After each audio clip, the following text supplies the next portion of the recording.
সুপ্রিয় দর্শক, আসসালামু আলাইকুম। আপনারা দেখছেন মেঘনা টিভির বিশেষ অনুষ্ঠান বর্তমান বাংলাদেশ। আজকে পুরো অনুষ্ঠান জুড়ে আছে আমি নাইমা এবং আমার ডানে উপস্থিত আছে কুমিল্লার বৈষম্য বিরোধী ছাত্র আন্দোলনের সমন্বয়ক রাশিদুল হাসান এবং আমার ভাই উপস্থিত আছে কুমিল্লা বিশ্ববিদ্যালয়ের সমন্বয়ক আবু রায়হান। আজকে আমরা প্রশ্নে চলে যাব আবু রায়হান ভাইয়ের কাছে, যে কুমিল্লার কিভাবে আন্দোলনটির সূত্রপাত ঘটে এটা আপনার থেকে জানতে চাইব। সারা বাংলাদেশে বিশেষ করে ঢাকা বিশ্ববিদ্যালয়ের ছাত্ররা আন্দোলন করে যাচ্ছিল। তখন আমরা কুমিল্লা বিশ্ববিদ্যালয় থেকে শুধু দুঃখ যন্ত্রণা অনুভব করতে পারছিলাম। আমরা আন্দোলনে কিভাবে অংশগ্রহণ করা যায় আলোচনা করতেছিলাম এবং আমাদের ভিতরে একটা অন্তর্জালা আমরা অনুভব করতেছিলাম যে ঢাকায় ভাইয়েরা মার খাচ্ছে, ভাইয়েরা রোদে পুড়ে আন্দোলন করতেছে, কিন্তু আমরা নামতে পারতেছিলাম।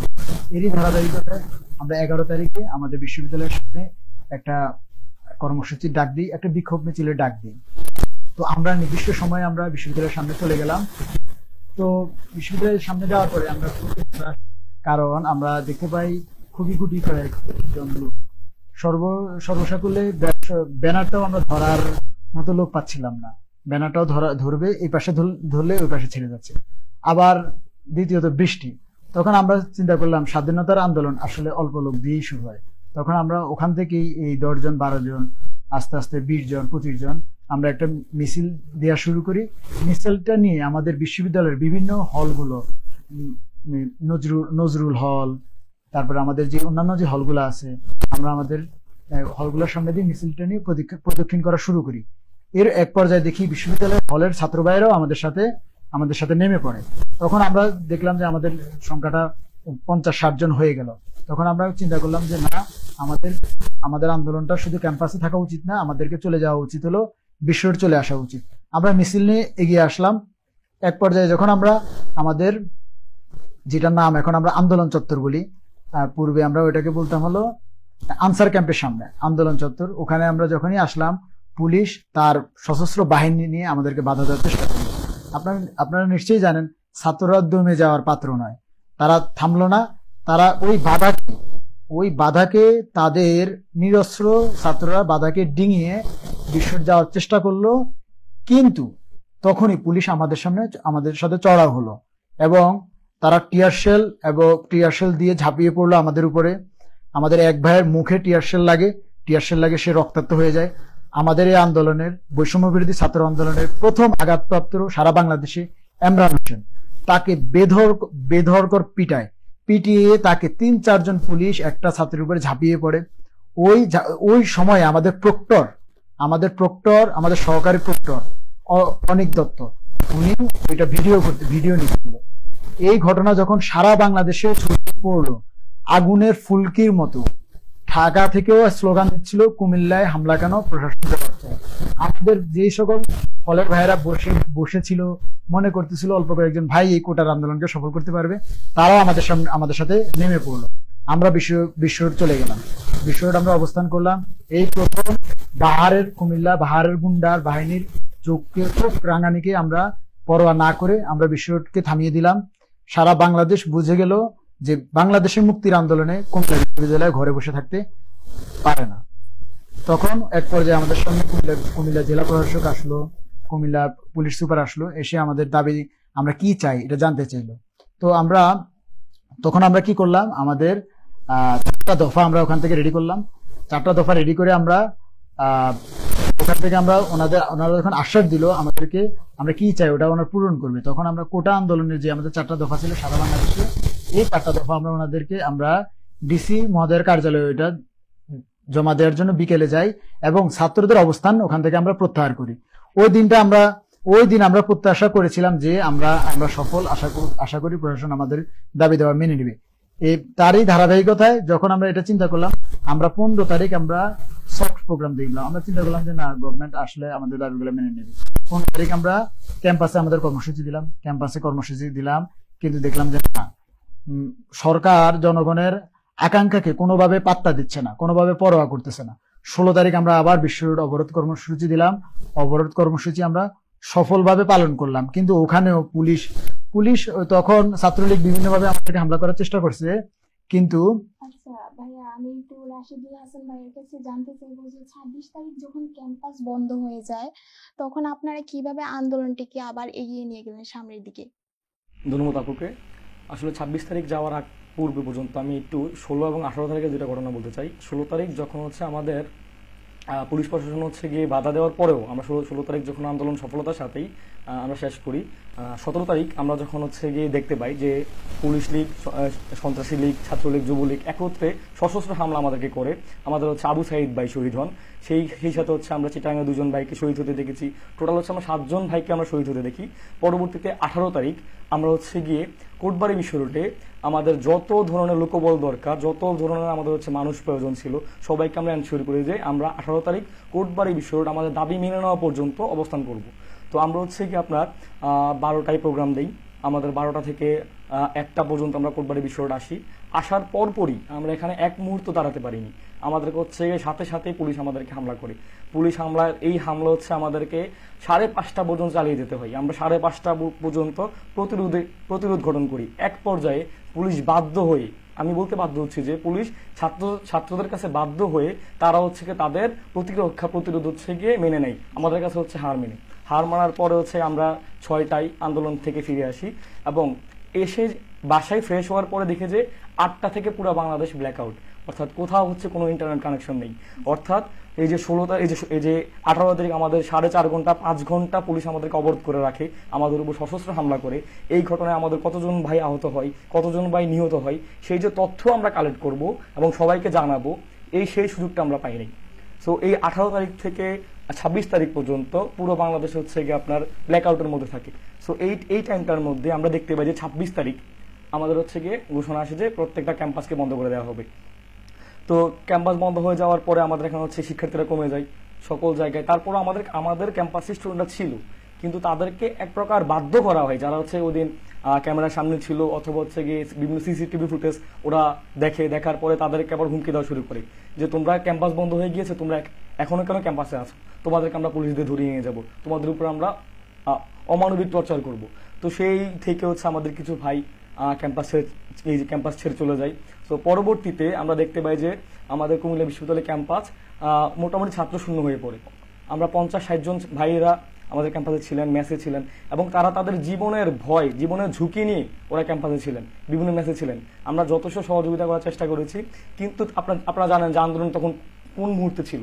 সো 26 তারিখের পরে আমাদের 29 তারিখ আমাদের ক্যাম্পাসে আবার হচ্ছে আন্দোলনের ঘোষণা আসে, কারণ আমরা ছাত্ররা দমে দেওয়ার মতো না। 29 তারিখ আমাদের কোটবাড়ি ক্যাম্পাসে যখন হচ্ছে আমরা আন্দোলনের ঘোষণা দিই, শহর থেকে আমরা যখন বুঝতে পারি যে ক্যাম্পাসে তখন ছাত্রের সংখ্যা কম, উপস্থিতি কম হবে, আমরা শহর থেকে আমাদের যে সমন্বয়ক টিম ছিলাম আমরা সবাইকে এনকারেজ করি এনিহাও আমাদেরকে কোটবাড়ি বিশ্ববিদ্যালয় থেকে শুরু করে কুমিল্লা বিশ্ববিদ্যালয় ক্যাম্পাস পর্যন্ত যেতে হবে, কারণ আমাদের ভাইদেরকে বাঁচাতে হবে। আমরা যদি সংখ্যায় কম হই ওরা আমাদের উপর আরো বেশি চড়াও হবে।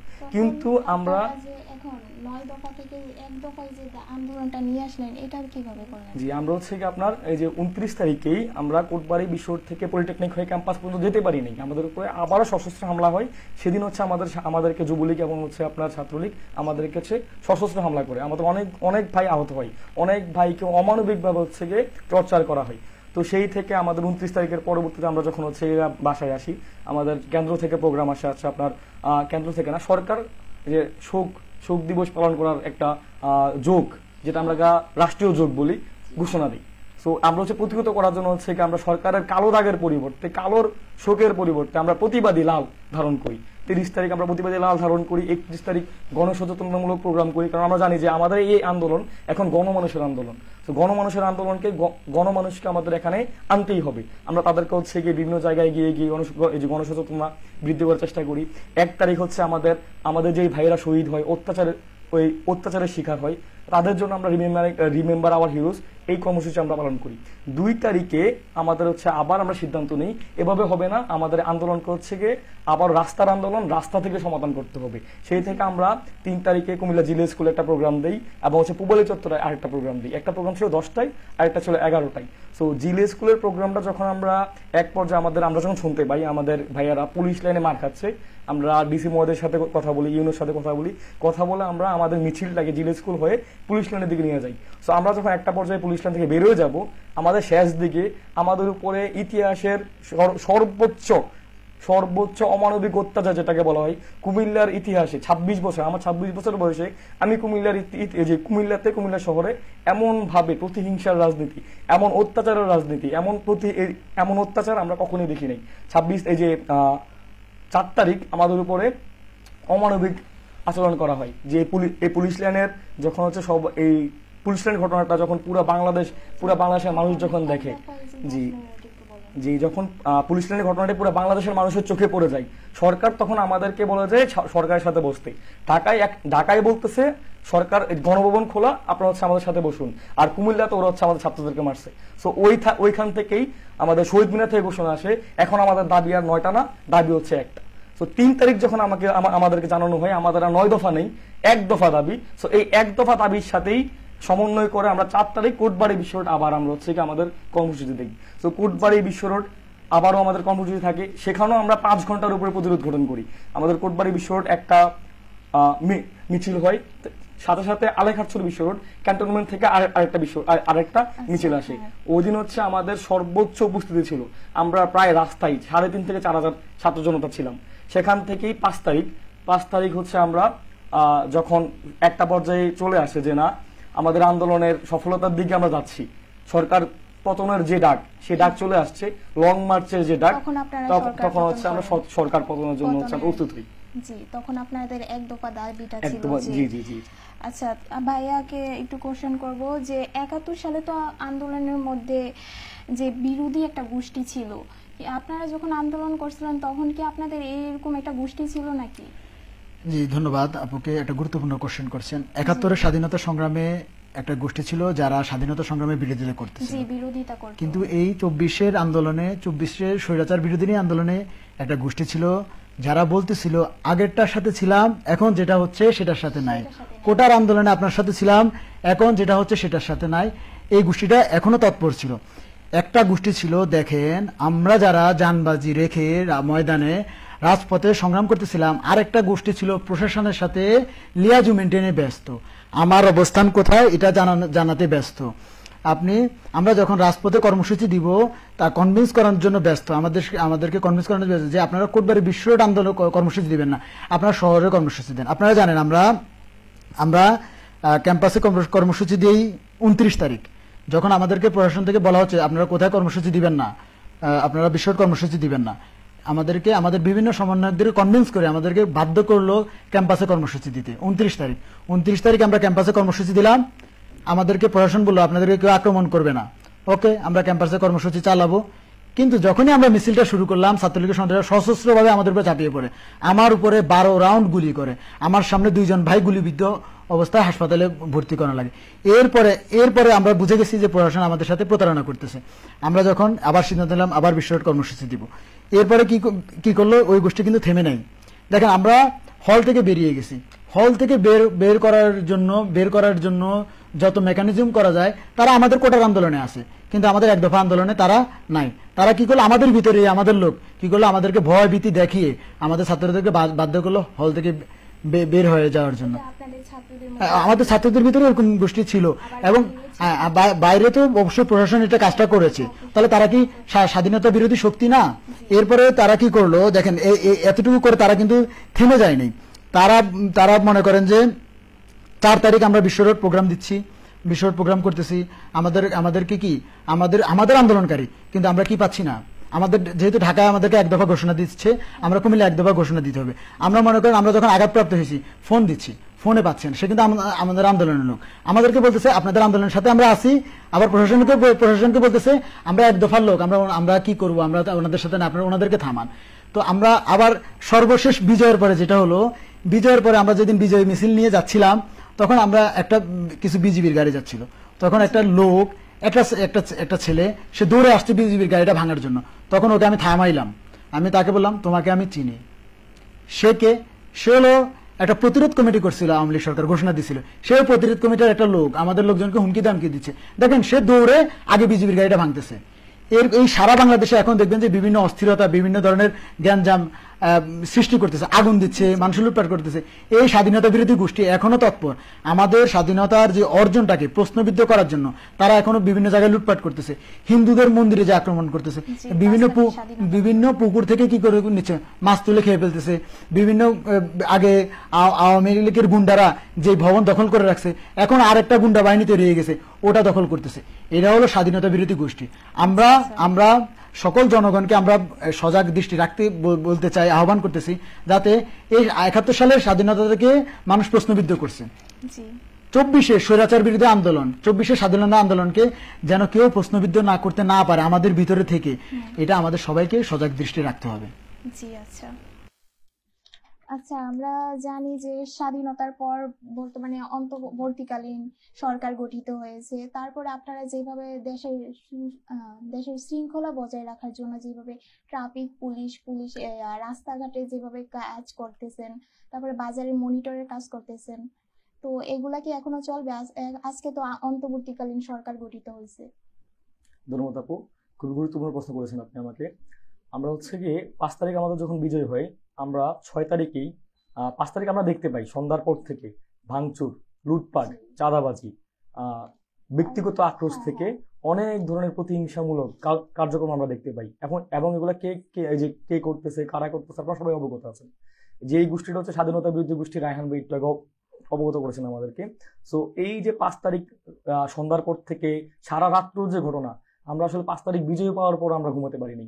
সো তার পরবর্তীতে আমরা চিন্তা করলাম যে আমরা যেহেতু সংস্কারের আন্দোলন করেছি, আমরা হচ্ছে ভাঙচুরের আন্দোলন করি নাই। সো আমাদের কর্মসূচি আসে ভাঙচুর নয় সংস্কার চাই।